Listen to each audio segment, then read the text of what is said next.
So the main point of this video was to address a comment left by somebody called William, and he asked how I do maintenance to my tank and how I clean my filters and that sort of thing basically.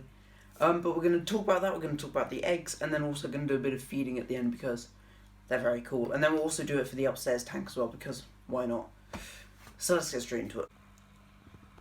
So there is no better place to start than with the baby guppies. And so you can see there's two rather bigger ones like this one. Excuse all the snail eggs. I've got a solution to that because I do not want that many snails ruining my tank. But this is one of the bigger ones up there.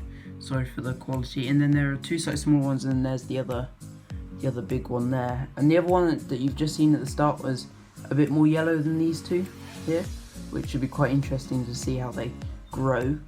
But the plan is, I think we're going to move them upstairs, obviously. But before that, I might leave them in here for a bit longer so we can get them a bit bigger.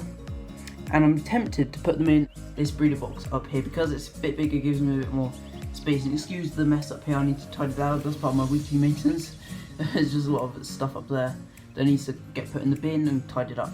But yeah, they'll go in there so then we can take this out and basically take out all these snail eggs and a lot of the snails because I do not want that many, especially as there's snail eggs everywhere anyway. But I want to talk about the Corydora eggs as well.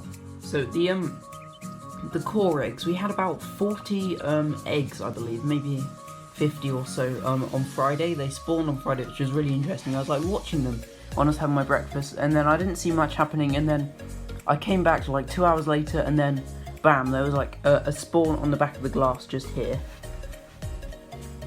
So the first spawn was here, and there was a pair of them doing that, and then I put them in this egg tumbler I got. I got this after like the first few days of having the eggs. I put them in a breeder box with something over the top so snails couldn't come in and eat them, but we've got one down there, and the issue is because the eggs are very sticky, the egg tumbler is meant to push them around. This one's got stuck in the bottom, so I don't think it's doing too well, but this is my first experience with this thing. It seems to work quite well, but the others, as they're quite sticky, they like get blown around and stuff, but I think they're all just stuck at the top and I can't see them in there basically.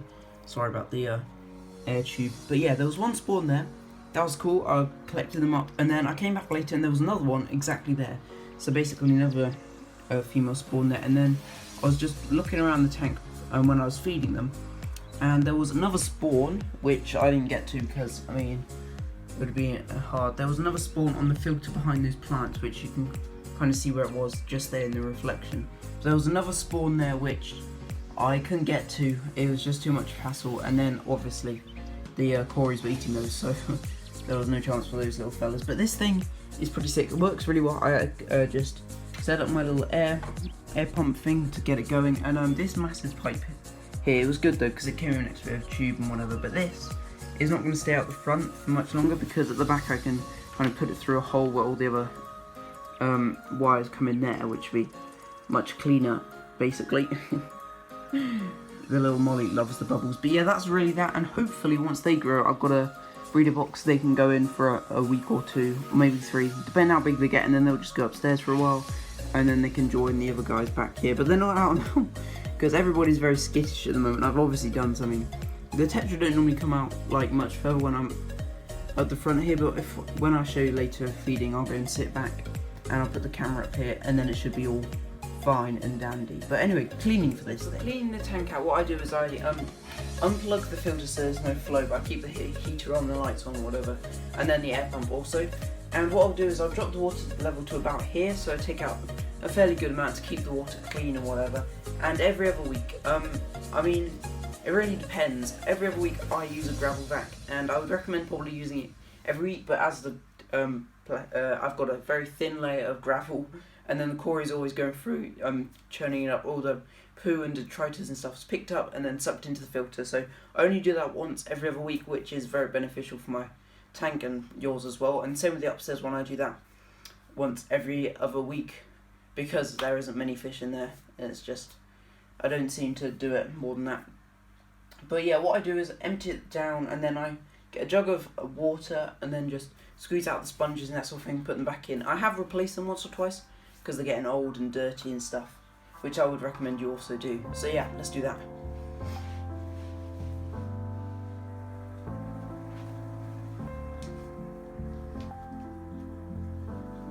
Okay, so I've dropped the tank down a good amount. I've got some water here for cleaning the sponges because it's crucial that you use the tank water to not get rid of any beneficial bacteria in the filter and the sponges and stuff.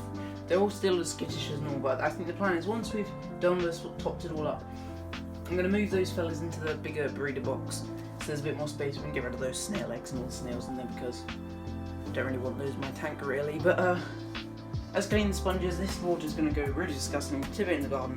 And we're going to move on to the tank upstairs. Yeah. So that's done, and that's disgusting. So let's go and throw it out in the garden.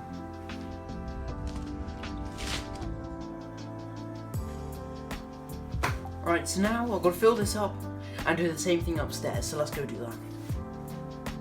So now we have to fill the tank up, put the guppies in their new thing, and then go upstairs and do the same thing to the one upstairs. No.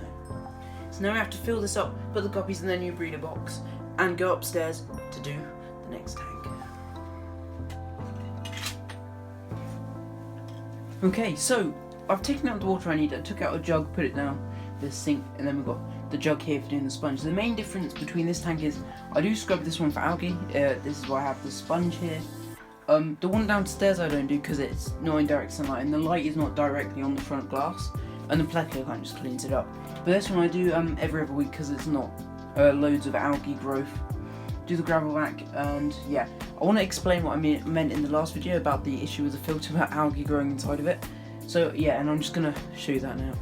So the algae is not going to show up too well. On the inside, as you can see, it's all sort of plastic and stuff, and then you get a bit of algae growing on the inside there, which is a bit annoying to clean up, so you kind of have to just stick your finger in and like scrape it off almost.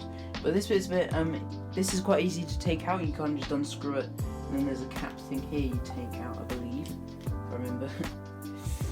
Yeah, so you take this out, and then obviously you just do the normal thing with the sponges and stuff.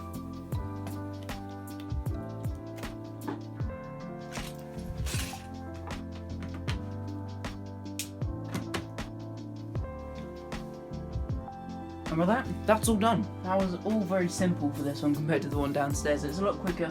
The fish are happy. I'll give you a feeding montage in a minute, but I'm going to let them settle down and we're going to go back downstairs. Okay, so that is it for today's video. Everybody's looking pretty happy in here. It's been about an hour since I did this one. I put the guppies in their new breeder box.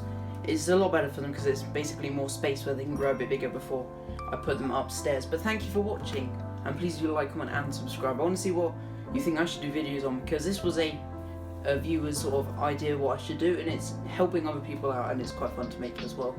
So please do that. Don't forget to subscribe, that'd be really useful, and I'll catch you guys in the next one. But first, before the end of the video, enjoy the feeding montage.